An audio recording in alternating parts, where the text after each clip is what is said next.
Sabar, sabar. Semoga tepat sasaran ya. Nah, sip, ini dia.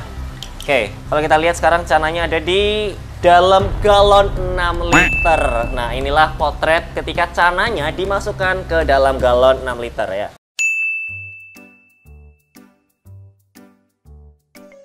Hai Nakama Squad, kembali lagi bersama Nakama Aquatics. Nah, ini sesuai namanya ya, Aquatics, identik sama basah-basahan. Jadi kebetulan sore hari emang suka hujan ya akhir-akhir ini. Kalau di daerah kamu gimana? Suka hujan atau malah kering nih? Karena di Surabaya ini akhir-akhir ini hujan mulu ya. Ya, begitulah ya, namanya juga alam atau cuaca. Memang di satu sisi kadang bikin kita repot ya, mau kesini, pergi ke sana agak sulit karena hujan gitu ya. Tapi di satu sisi hujan itu juga berkah. Nah, kamu ngerasain gitu juga nggak bro? Karena memang ya hujan di satu sisi bikin seger juga ya suasananya.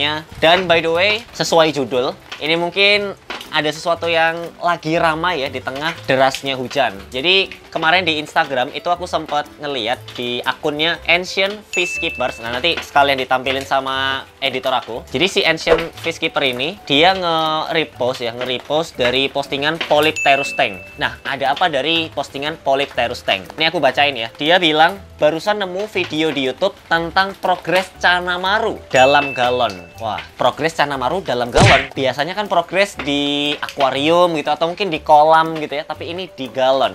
Menarik nih. Terus miris banget sih kelihatnya dan kasihan. Iya sih kasihan ya. Meskipun itu ikan gampang atau tahan banting lah bisa dibilang ya. Jangan pakai galon juga lah. Terus pakai wadah yang layak dan proper kayak gitu. Nah, ini mungkin kalau agak nggak kedengeran karena hujan, mungkin nanti ditambahin subtitle sama video editor aku ya. Jadi tenang aja. Nah, terus pokoknya buat teman-teman hobiis dan kiper ikan khususnya yang baru, sebelum kalian pelihara ikan jangan lupa siapin wadah yang layak, tank yang proper, sirkulasi jalan, sama filter yang baik. Wah, ini kayaknya terlalu deres. Nanti dulu guys, aku lanjut. Ya, aku pindah ke dalam. Sebenarnya nggak apa-apa sih bro, kayak kehujanan gitu ya. Tapi masalahnya bukan akunya, tapi mic-nya ya. Karena takutnya konslet atau gimana. Jadi supaya nggak rusak, mungkin aku pindah ke dalam untuk sementara. Nah, kita lanjut. Tadi itu kan aku habis ngobrolin tentang pokoknya hobiis, kiper ikan khususnya baru, sebelum pelihara ikan jangan lupa siapin wadah yang layak, tank yang proper, sirkulasi jalan, dan filter yang baik. Sebenarnya kalau filter, aku sendiri udah waktu itu sempet ngerekomendasiin buat pakai bio sponge filter. Sebenarnya nggak harus, tapi bisa juga pakai internal filter atau pokoknya pakai filter lah ya, supaya ada sirkulasinya juga ya, sirkulasi air dan juga tentu sirkulasi udara ya. Jadi pastiin ada udara keluar masuk, karena waktu itu aku sempat bikin kayak tutup khusus ya, tutup khusus untuk cana yang pakai gabus, terus ada semacam kawatnya gitu. Jadi memang aku siapin dengan proper. Terus kalau tank aku udah siapin senyaman mungkin buat cana. Nah, kalau kamu kayak gimana nih? Biasanya pakai tank yang ukuran berapa? Nah, itu harus dipikirkan juga. Kemudian dari postingan ini si Ancient Fishkeeper itu dia bilang percobaan selalu jadi pembelaan. Klasik, mentang-mentang ikan kuat disiksa mulu. Dilihat gini miris, padahal ngakunya hobis. Ngelatih mental ikan pada jago, mentalnya sendiri jelek. Waduh, berat. Ya, apa ya? Bener sih, karena apa ya? Kita ngelatih ikan gitu ya, ngelatih mental gitu. Sebenarnya ngelatih mental ikan sama ngelatih mental manusia itu sebenarnya mirip-mirip. Loh, kok mirip-mirip? Jadi gini, ibarat mungkin kalau kita yang relate dulu aja lah, misalkan ospek lah misalkan ya. Ospek kalau dibilang ngelatih mental, ya bisa aja sih. Tapi kalau terlalu berlebihan gitu, kayak mungkin sampai dipukulin atau bahkan sampai diapain, itu bakal nyiksa dan kasihan banget. Entah mungkin ada yang stres atau bahkan sakit, cedera, atau bahkan meninggal yang waktu itu sempat rame. Sama dengan ikan. Ikan kalau ibarat tadi ya, kita ngelatih mentalnya, kita ospek dalam tanda kutip, kalau terlalu berlebihan ya ikannya kasihan juga gitu. Mungkin kuat sih kuat gitu, tapi ikan kan beda sama manusia ya. Kalau manusia mungkin masih bisa ayo gitu kan. Meskipun ya itu nggak bagus juga ya kalau terlalu berlebihan. Tapi kalau ikan itu pasti ada batasnya gitu. Dan kalau lo kuat tuh gitu kan, ini aman-aman aja. Ya aman secara fisik gitu. Tapi kalau kita lihat ikannya mungkin stres atau mungkin apa gitu, ya kayak kita paksa lah. Nah, itu kan kasihan juga. Sama mungkin kayak seperti kalau kalian pernah naik delman gitu ya. Kudanya itu kan kadang ada yang kayak terlalu diforsir berlebihan gitu ya. Nah, itu sebenarnya adalah kasus yang sama. Nah, kalau ngomongin disiksa mulu konteks ikannya ini, ya sebenarnya aku juga ngelihat ada beberapa kayak tips gitu ya. Misalkan dipuasain sampai sekian lama, aku nggak sebutin berapa lamanya. Pokoknya periode waktunya cukup lama gitu ya. Ya mungkin memang bisa bikin ikannya lapar terus galak banget ya. Tapi kasihan, masa ikan nggak makan gitu ya. Aduh, di mana-mana pelihara ikan ya ikannya dikasih makan gitu. Terus mungkin sampai di istilahnya apa ya? Tadi ya dari segi tank dia benar-benar sempit. Bahkan ini pakai galon ya bro. Kalau pakai galon tuh kasihan ya. Ini kebetulan aku ada galon juga. Mungkin nanti aku udah siapin galon. Atau mungkin aku ambilin aja deh galonnya. Ya jadi aku udah beli galon tadi nih. Ya mereknya karena yang ada Cleo ya. Jadi ini ukurannya 6 liter. Waduh, nih aku coba angkat ya. Aku nggak tahu kalau yang digambar tadi, yang aku tunjukin tadi, apakah dia 6 liter atau enggak. Tapi anggap aja kurang lebih mirip ya. Karena yang aku lihat tadi galonnya itu galon yang tipe kecil gitu ya. Bukan galon yang gede yang biasanya kita taruh di dispenser. Nah sekarang bakal kita coba. Kalau misalkan ikan cana yang kita latih itu taruh di sini, sebenarnya kasihan juga nggak sih? Apalagi kalau dia sirkulasinya itu hanya ini doang, di atas doang. Mungkin bisa sih bagian ini dibolongin gitu ya. Tapi itu kan terlalu kecil ya. Kayak hanya secuil gitu ya. Udaranya sulit keluar gitu kan. Apalagi kalau ini ditaruh di luar ya. Kalau misalnya dia kena hujan gitu kan. Kalau kena hujan, airnya bisa penuh, terus dia nggak bisa nafas gitu kan. Lah, tapi kan kadang-kadang siang bisa cerah. Ya kalau panas malah kasihan lagi. Dia malah, ini kan transparan ya, apalagi plastik dia mudah menghantarkan panas juga, jadi tubuhnya malah kayak nggak nyaman, bahkan bisa kemungkinan besar itu bisa meninggal gitu atau mati loh. Nah sekarang udah aku buka juga ini. Nah supaya airnya nggak mubazir, mungkin kita taruh di tank mana gitu ya, mungkin kita coba taruh sini dulu aja. Segini kayaknya cukup ya, atau masih kayaknya terlalu banyak ya, mungkin kita kurangin coba sampai setengahnya mungkin ya. A few moments later. Oke, nah mungkin ini cukup karena biasanya cana itu nggak perlu terlalu banyak buat dia berenang ke sana kemari. Sekarang aku bakal tangkep ikan cananya yang ada di ember itu. Jadi waktu itu kan aku sempat panen ikan cana di Budik Damber ya kan. Cuman aku nggak bakal ngomong karena ini kan hujan, takutnya kena mic. Jadi mungkin aku lepas dulu micnya dan aku bakal tangkep. Tapi sambil aku videoin. Nah jadi udah aku tangkep tadi ikan cananya. Kalau kamu lihat di sini. Nah, ikan cananya masih sehat walafiat. Tapi ini kita nggak kasih makan ke sebelahnya ya. Ini kan udah siap mangap tuh, si kura-kuranya. Mangap ya. Cara, nggak ya. Ini bukan buat dimakan. Tapi untuk kita tes, supaya kalau kita misalkan taruh sini, kira-kira bakal kayak gimana reaksinya. Apakah dia bakal stres atau bakal gimana? Kalau secara dugaan udah pasti dia kesiksa banget ya. Ya, jadi aku pindah ke bawah. Karena tadi pengennya di atas supaya lebih relate ya, karena biasanya kalau misalkan progress itu kadang ada yang outdoor kan. Cuman kalau kondisinya hujan kayak ini rada sulit. Ini aku sampai ganti baju juga karena tadi aduh basahnya nggak karu-karuan ya. Jadi karena cuaca di luar yang tidak mendukung, jadi mungkin kayaknya kita di bawah aja. Tadi sampai mana ya tadi? Oh ini, tadi kan aku sempat bilang ya. Nah kalau misalkan anggap aja kita pakai galon yang kayak gini, terus kita isi ini mungkin ya setengah kurang lah ya, hampir setengahnya kurang. Nah kita bakal coba untuk masukin ikan cana yang ada di sini. Ini aku udah siapin di styrofoam tadi, aku bawa dari atas sampai ke bawah. Nah kita coba pindahin ke sini dan nanti kita coba kasih daun ketapang. Kita mungkin kasih daun ketapang dulu supaya airnya sesuai dengan pH-nya. Baru nanti kita masukin ikan cananya. Oke, jadi aku udah siapin daun ketapang kering. Nah ini, jadi kalau misalkan sesuai judul ya, tutorial menyiksa ikan. Jadi ini kita siapin dulu tank, bilang dalam dulu tank ya, atau tempatnya dia, yaitu berupa galon 6 liter. Terus kita buka ya tutupnya ini. Terus kita masukin ya beberapa lah ya, nggak usah banyak-banyak. Nah ini kita lipat dulu dan kita masukin. Nah mungkin sekalian aja deh, biar mungkin rada banyak juga ya. Nah terus kita coba ini. Mungkin supaya lebih cepat, ini mungkin kita coba kocok-kocok aja. Memang sebenarnya harus tetap nunggu sih, mungkin 1 jam atau mungkin setengah jam lah ya. Jadi dia bakal agak kecoklatan gitu. Tapi ini udah lumayan coklat ya. Sebenarnya ada beberapa cara supaya ketapang ini cepat larut. Salah satunya dengan cara ketapangnya direbus.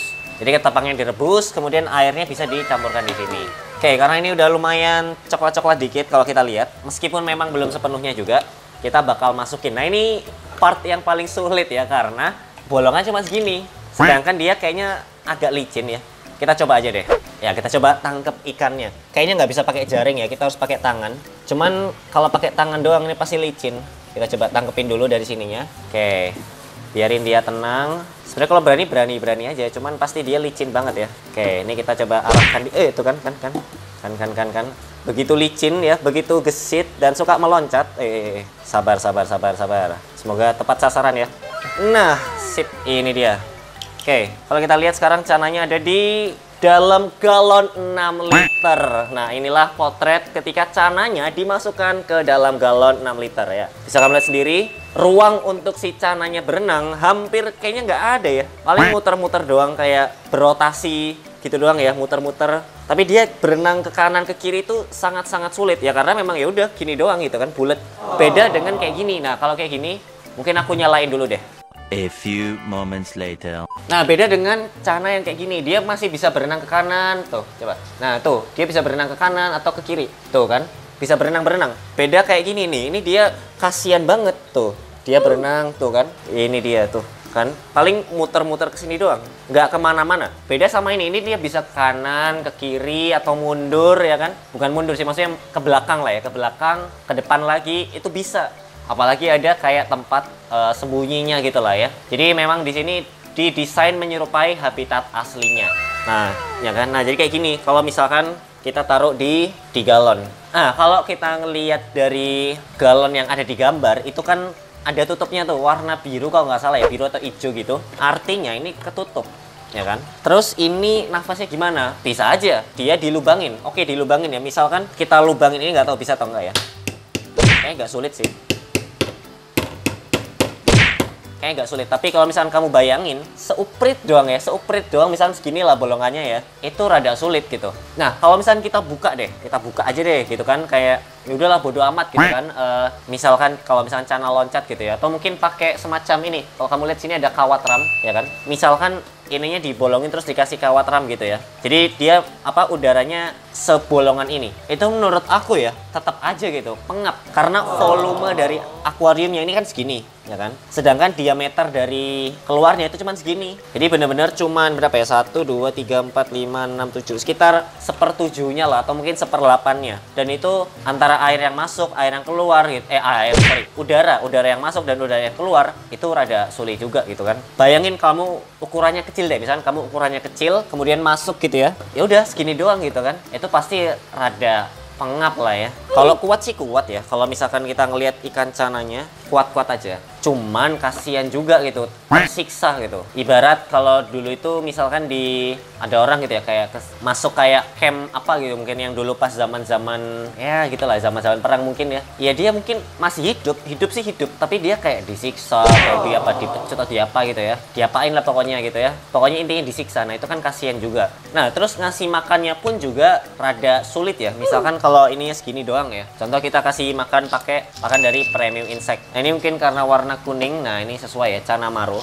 By the way, premium insect ini memang macam-macam, jadi ada yang kuning, biru, ada yang colorful juga, bahkan ada yang tepung. Nah, ini buat kamu yang punya cana ukurannya kecil-kecil gitu, itu pas banget. Nah, misalkan kalau kita kasih, ya kan, itu rada sulit. Kenapa? Kalau misalkan kita kasih deh, misalkan ini contoh aja ya, meskipun ini kayaknya nggak bakal dimakan juga sih, kita kasih makan, kita taruh magotnya, ini agak sulit ya, dia. Kalau kamu lihat tuh di sini, kalau ada daun ketapangnya, dia bakal ketutupan di atas, sehingga sangat sulit untuk kelihatan gitu kan. Jadi kita harus effort buat kayak mungkin dipasin gitu ya di pinggir-pinggirnya. Nah, bisa-bisa aja sih. Cuman kalau misalkan ini setelah dia makan gitu kan, terus dia membuang kotoran gitu kan, itu pasti kamu harus kuras lagi gitu kan. Dan selain soal tempat, tadi kan kita bicarain tempat ya, tempat yang dia kurang proper. Ini tentu berbeda dengan budik damber. Kalau budik damber dia embernya cukup besar. Nah, kalau kamu lihat kemarin kan sampai segini ya, cukup besar. Kalau ini kecil banget ya, nggak bisa gerak-gerak sama sekali, bahkan ya paling cuman muter doang. Ibarat kalau kita terkurung itu kita nggak bisa gerak ke kanan kiri, tapi kita cuman muter doang. Nah, muter doang gitu kan, bukan gerak jalan enggak, tapi muter doang. Kalau budik damber dia itu masih bisa, karena dia skalanya gede gitu kan, apalagi ada tanamannya, itu bikin dia ada kayak yang nyerap amonia, kemudian ada lubangnya pun besar kan. Nah, beda sama ini seuprit doang gitu. Terus tadi habis soal makan ya kan, soal tempat, terus sirkulasi. Nah, sirkulasi udara tadi juga sulit ya kan. Terus soal filtrasi yang mumpuni, ini jelas sangat tidak bisa ya. Karena apa? Karena ya gimana? Masukin filternya sulit gitu kan. Aku nggak ada filtrasi yang apa filter mentahan, tapi ada, aku coba ambilin bentar ya. A few moments later. Nah, sebenarnya filternya nggak kayak gini juga sih. Biasanya itu kan yang agak panjang gitu ya. Contoh, nah itu yang agak panjang. Ini versi utuh lah ya. Atau mungkin yang tipenya itu BioSponge. Nah, kayak gitu tuh, BioSponge. Nah, itu yang versi lainnya ya, pakai itu duo ya, jadi ada 2 BioSponge karena memang aku pengennya itu lebih proper juga. Nah, kalau misalkan contoh kayak gini lah ya, kita pakai ini versi kecilnya loh ya, belum ada kayak sambungan-sambungan lain-lain. Anggap aja yang paling kecil, kita lihat bisa masuk atau enggak nih. Nah, coba ya. Nah, nggak bisa, ini udah nggak bisa masuk gimana-gimana. Apalagi pakai sponge yang kayak gitu tuh, itu dia buletannya kayak gini, otomatis nggak bakal bisa masuk. Yang artinya kita nggak bisa pakai filter kayak gini, ya kan, yang internal filter, ataupun kita juga nggak bisa pakai yang namanya BioSponge filter, baik yang satu apalagi yang 2 ya, 2 malah nggak bisa ya. Dan mungkin kalau ditambahin pasir bisa-bisa aja, tapi tambah ribet juga ya, apalagi nanti harus kuras. Nah, itu malah menjadi beban tersendiri juga ya kan, selain kotor, terus jadi nanti kesulitan juga dari kamunya ya untuk membersihkannya. Habis itu tadi yang soal ukuran, terus sirkulasi udara, filtrasi, makanan juga tadi ya, soal makanan kesulitan juga. Terus poin kelima berarti ya, poin kelima itu soal mental si Kanamarunya. Nah, mental Kanamaru ini aku nggak tahu, aku belum pernah buktiin secara langsung apakah si Kanamarunya ini bisa bertahan hidup atau enggak. Maksudnya mentalnya tuh kayak dalam artian dia bakal lebih galak atau lebih ciut atau gimana, aku belum pernah nyoba secara langsung. Tapi kalau dari segi stresnya kayaknya pasti stres nggak sih? Mungkin tadi aku sempat singgung lagi ya, mungkin aku sorry kalau agak berulang-ulang. Kalau mungkin takutnya tadi agak kena hujan, tapi kalau aku ulangin lagi, baik dia cuaca panas atau mungkin cuaca dingin ya kan, cuaca hujan lah ya, panas atau hujan itu sama-sama kesiksa. Panas, coba panas itu dia ini bening loh, jadi kayak pasti kena semua gitu kan, dan airnya pasti bakal lebih anget dan bahkan pengap, apalagi nanti ini ditutup. Nah, ditutup udah wassalam gitu ya, udah katakan selamat tinggal, goodbye gitu, yang artinya malah kita dalam tanda kutip secara nggak langsung ngebunuh hewan gitu kan. Terus kalau hujan misalkan ini dibolongin lah ya, hujan gitu kan, pasti ada yang netes kan, ada yang masuk lah ya, masuk sini. Hujannya deras pasti biasanya nggak kerasa, semakin lama semakin naik airnya gitu kan ya. Dari yang kalau segini berarti dia cananya itu perlu naik sampai ke sini ya kan, seret gitu kan. Kalau naik lagi sampai ke sini berarti cananya harus naik ke sini, naik lagi segini gitu ya, cananya harus naik lagi ke sini, naik nggak bisa nafas, mati kan. Cana nafasnya dia harus langsung ke permukaan air nih, contoh nih dia kesini, berarti dia nafasnya sampai sini ya kan, atau dia sampai ke sini nih, tuh dia nafasnya di sini di permukaan air ya kan. Kalau di contoh ini berarti dia nafasnya pas di sininya ya kan, dia naik ke udara buat meneguk udara, ke permukaan air buat meneguk udara. Kalau dia ditutup ya kan sampai sini ya kan, terus dia mentok nih, ibarat kalau di Titanic itu kan ada kayak momen-momen dimana ini atapnya nih ya kan, atapnya gini, terus airnya tuh udah kayak gitulah rasanya ya. Mungkin sorry kalau kata-katanya agak ngebingungin, tapi kamu nangkep kan ya maksudnya. Jadi kayak gitu, otomatis cananya bakal kesiksa baik panas ataupun dingin ya, apalagi sekarang cuacanya nggak bisa diprediksi ya, kadang hujan, besoknya panas banget, besoknya hujan deras lagi. Tentu itu bakal membuat dia stres lah ya. Jadi itu aja pembahasan mengenai ikan Kanamaru yang aku taruh di galon. Jadi ya balik lagi, tujuan kita pelihara ikan tentu kita pengen membuat ikan itu dalam kondisi terbaiknya. Nggak cuman kelihatannya doang gitu kayak galak gitu kan, tapi galaknya itu justru karena dia kesiksa, itu kan malah kasihan juga gitu kan. Makanya itu sebisa mungkin kita harus rawat ikan dengan sebaik yang kita bisa gitu kan.